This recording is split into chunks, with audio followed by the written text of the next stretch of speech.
The colossal human vessel New Dawn glided through the void like a silver spear piercing the endless night. Admiral Jack Coleman stood upon the bridge, watching constellations drift as they neared their destination. His calloused hands tightened on the railing while he gazed across the infinite expanse. Today marked the turning point for humanity's destiny. Dr. Lisa Morgan remained in her quarters, reading the treaties once more. Those pages held humanity's ambitions for tomorrow, crafted in polished diplomatic words refined over decades. She had given 50 years toward this moment. Since first contact with the Galactic Council, the deep lines on her face told the story of countless sleepless nights spent bargaining, compromising, and dreaming of the day humanity would be welcomed as equals among the stars. Commander Ryan Hayes moved through the corridors, inspecting security measures while his team finalized preparations for arrival. Something about the mission troubled him, though he couldn't name it. His instincts, honed across 3 wars, whispered danger he couldn't ignore. Reports from frontier colonies hinted at unusual fleet movements along their borders, yet each time he raised concerns, superiors dismissed them. New Dawn wasn't traveling alone. 12 additional ships followed, carrying humanity's finest diplomats, scientists, and cultural envoys. Earth's children had painted pictures to display human creativity. Musicians recorded symphonies capturing the depth of human emotion. Writers contributed stories revealing the human soul's complexity. Together it all journeyed outward, proof humanity deserved its place among advanced civilizations. Coleman had read the reports describing species already accepted by the Council. The pattern was constant: 50 years of probation followed by full membership, provided the species proved worthy. Humanity obeyed every regulation, satisfied every condition, surpassed every expectation. Human medicine saved millions across dozens of worlds. Human engineers designed orbital stations sustaining entire civilizations. Human peacekeepers halted 3 wars from engulfing entire sectors. The bridge crew announced arrival at Council. Station Nexus Prime. The Titanic station emerged upon the view screen, an engineering wonder stretching hundreds of kilometers in every direction. Thousands of ships from hundreds of species filled its docking arms, forming a glittering hub of galactic life. Coleman's heart swelled, imagining human ships soon becoming common sights here. Dr. Morgan joined him, carrying a small case holding the original treaties, inscribed on paper from Earth's oldest trees, a symbolic gesture merging past and future. Some suggested electronic copies, yet Morgan insisted upon authenticity. She wanted the Council to witness humanity's reverence for tradition alongside progress. Docking lasted 3 hours under strict security supervision. Hayes noted heavier defenses than usual. Armed guards everywhere, scanners thorough beyond reason. When he mentioned it, Coleman dismissed the observation as typical caution from a soldier unused to diplomacy. Delegations representing major council powers waited in the docking bay. The Valdari floated within environmental suits, crystalline bodies scattering light into rainbow reflections. Their spokesperson, identifying itself as Prime Resonance, spoke in harmonics, translated into words of warmth. The venerable Korax stood in flawless ranks, massive figures cloaked within ceremonial garments concealing most reptilian traits. Their elder, Vasthoth, carried the gravitas of 10 millennia with every syllable. Founders of the Council, their approval bore unmatched weight, but the Zepyrian envoy drew the keenest interest. Veltar moved with liquid grace, blue skin shifting colors with emotion. Renowned for candor and impartiality, Zepyrians often mediated the galaxy's greatest disputes. When Veltar spoke honoring humanity's achievements, his sincerity carried unmistakable force. The welcoming ceremony endured for hours, each species recounting humanity's sacrifices and contributions. They praised doctors working tirelessly through alien plagues, teachers uplifting primitive worlds, artists crafting beauty transcending language and biology. Coleman blinked away tears, decades of labor finally approaching triumph. The isolation of humanity was ending. At last, Earth would stand equal among the stars. Morgan stood beside him, struggling to hide her emotions, while hearing her life's work vindicated before the galaxy's leaders. Formal presentations began next day. humanity showcasing accomplishments across science, philosophy, and art. Council members asked thoughtful questions, expressing admiration at every turn. Human musicians performed with alien orchestras, weaving melodies unheard across history. Scientists unveiled discoveries opening new horizons of understanding, yet Hayes remained unsettled. His team detected strange energy signatures from restricted sectors. Requesting permission to investigate brought polite yet absolute refusal. Officials claimed those areas held delicate systems vulnerable to untrained visitors. On the third day of ceremonies, the council delivered its verdict. Prime Resonance spoke for all member species, declaring that humanity had not merely satisfied the requirements for membership, but surpassed them in ways that brought honor to the galaxy itself. Elder Vast Thought presented Admiral Coleman with a crystal bearing the official membership charter, while Veltar bestowed upon humanity a special gift marking this historic achievement. That gift was a series of advanced terraforming systems, technology capable of turning barren, lifeless planets into thriving, habitable worlds. The Council explained that these devices would allow humanity to expand into hostile star systems, granting room to flourish as full members of the interstellar community. Dr. Lisa Morgan accepted with thanks, noting as she did the subtle darkening of Veltar's blue skin. She assumed this signaled emotion at the moment's gravity, unaware that among Zephyrians such changes betrayed deception and hidden designs. As New Dawn prepared for the homeward journey, Coleman once again stood on the bridge, watching distant stars wheel slowly by. But now, the ship carried those terraforming systems in its holds, humanity's reward for 5 decades of patience and progress. He had no way to know these same devices would soon bring humanity to the edge of extinction, or that the Council's warm welcome concealed a merciless decision to erase mankind forever. The seeds of humanity's greatest trial had been planted, disguised as gifts of friendship. 3 months later, Captain Alex Turner stood aboard the Liberty Bell, watching his homeworld of New Geneva through the view screen. In the short time since humanity's induction, the terraforming systems had performed wonders beyond expectation. Skies cleared, oceans brightened, farmlands flourished where dust had ruled for centuries.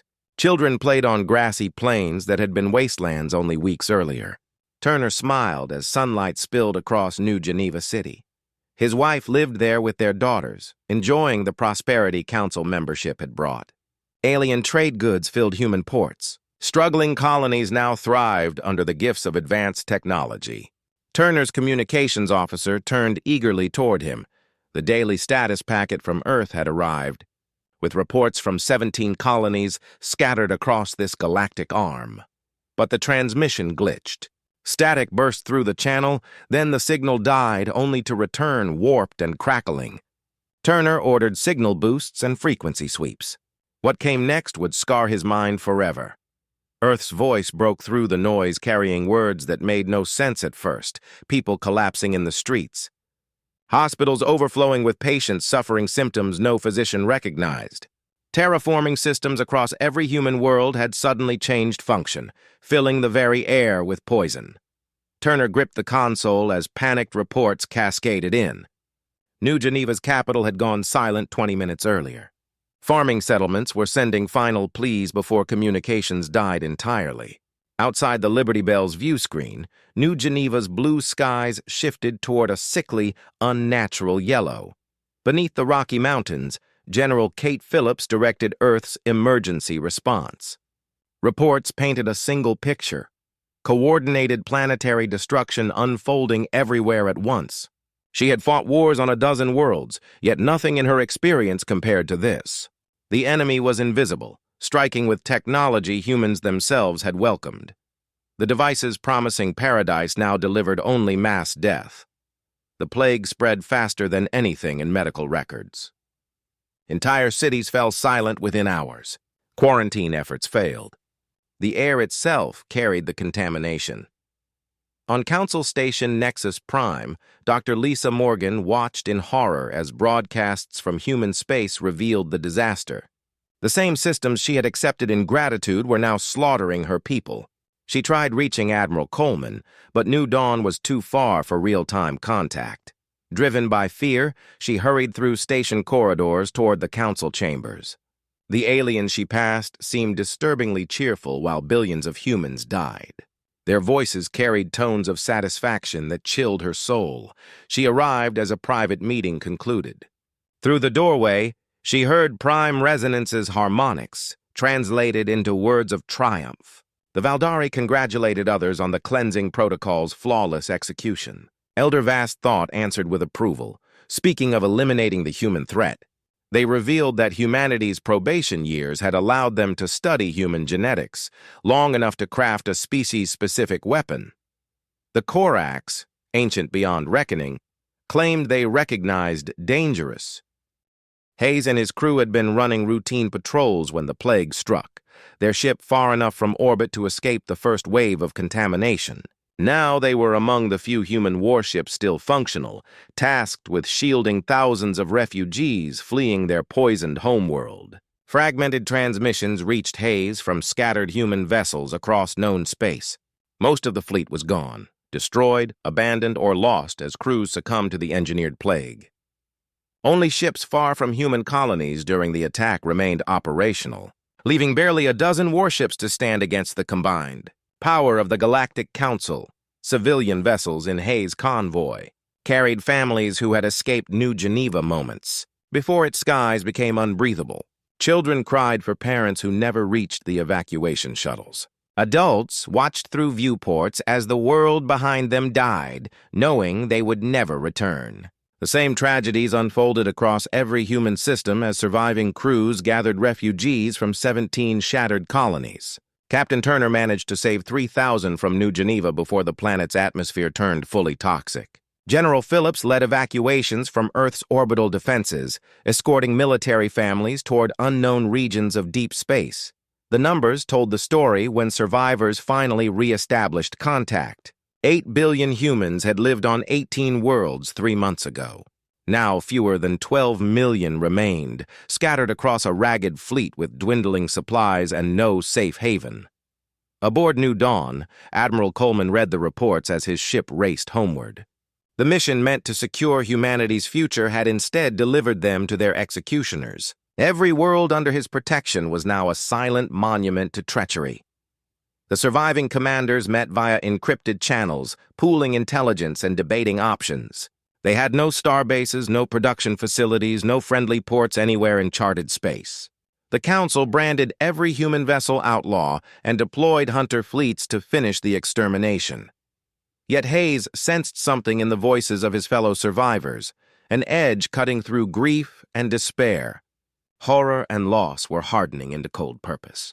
The men and women left alive were no longer naive diplomats or idealistic colonists celebrating council membership. They were changing, shaped by betrayal into weapons of retribution. The Council had succeeded in erasing human civilization, but they had made one fatal miscalculation. They had left survivors, and those survivors now knew their enemy, their methods, and exactly what must be done. 6 months passed after the day humanity died. Deep inside the Kraken Nebula, the remnants carved refuge from drifting stone. The hidden base, Haven's Rest, grew like a living thing within the asteroids, shielded by debris clouds that scrambled enemy scans. Admiral Jack Coleman stood within its command center, face carved by lines absent before the genocide. The man of diplomacy and compromise was gone, replaced by someone far colder, forged in fire and betrayal. Around him, humanity's surviving military and scientific minds worked as one, united by grief, driven by vengeance. Dr. Elena Rodriguez became the base's beating heart. Once a healer, she now led weapons research in caverns filled with salvaged Council technology and wreckage from fallen human ships. Her brilliance turned toward destruction with terrifying precision. General Kate Phillips drilled refugees into soldiers, teaching brutal tactics once unthinkable for a people who had dreamed of peace. Mercy had no place here. Survival demanded ruthlessness. Civilians who had escaped the dying worlds shed their old lives, learning war with grim resolve. Captain Alex Turner commanded Ghost Squadron, 5 stealth warships born from Council designs Rodriguez had hacked and remade. They moved like living shadows through space, invisible, lethal. Turner's wife and daughters had perished on New Geneva, and their memory drove him toward perfecting the art of silent, merciless vengeance. Now Coleman summoned his senior officers for a meeting destined to reshape humanity's fate. Months of preparation had led to this moment, about their enemy, analyzing Council military strategies and preparing for a conflict unlike anything the galaxy had witnessed before. The era of planning had ended and the moment for decisive action had arrived. The Admiral spoke words that would resonate through the halls of Haven's Rest for generations. He told his people they were no longer restricted by the codes of civilized warfare, no longer obliged to spare enemies who had never spared humanity. The Council wished to witness the monsters humans could become when pushed beyond all reason, and Coleman was prepared to deliver exactly what they desired. Rodriguez revealed her first major triumph to the assembled commanders. She had created what she named the Reaper virus, a computer weapon designed to infiltrate Council networks and trigger catastrophic malfunctions.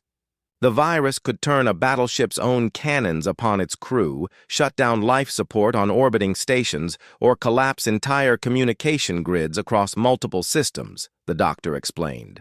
The program exploited weaknesses in Council defenses that assumed every threat originated from fellow Council species. Humanity's distinct approach to coding created attack patterns Council firewalls couldn't detect or neutralize. A single infected signal could sweep through an entire armada within minutes, leaving hundreds of vessels drifting helplessly.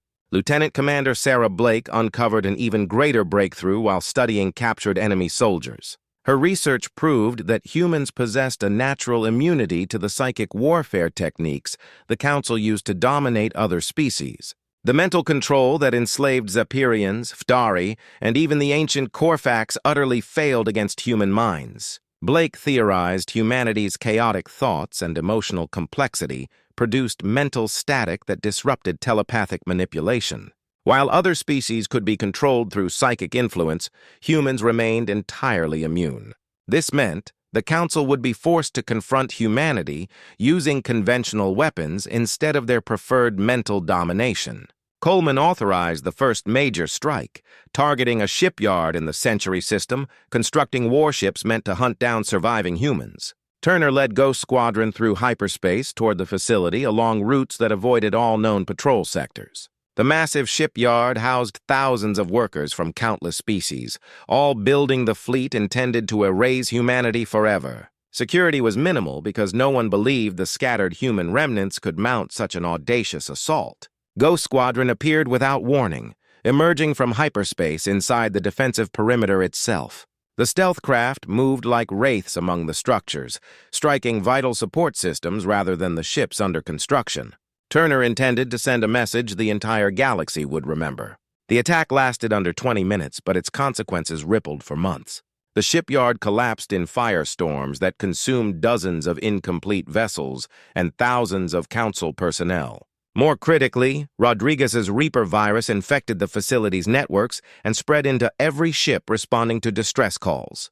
The virus turned rescue fleets' weapons upon themselves, creating chaos that horrified Council command. Warships arriving to help instead found themselves firing on each other as their systems descended into madness. The few craft that escaped carried the infection to other outposts, spreading it like a technological plague.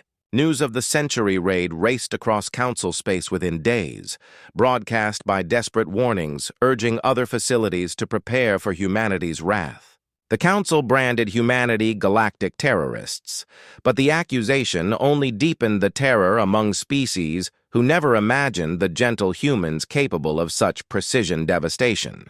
Blake discovered during interrogation of captured soldiers that humanity wasn't the first victim of Council betrayal. 3 other species had been annihilated over the past millennium, their civilizations erased for being labeled too dangerous to coexist under Council rule. Humanity was merely the newest target in a long history of genocides committed by the galaxy's so-called peacekeepers. The revelation turned human rage into something far more dangerous. Coleman realized they now fought not only for survival, but for the belief that no species should face extinction by those claiming to protect galactic order.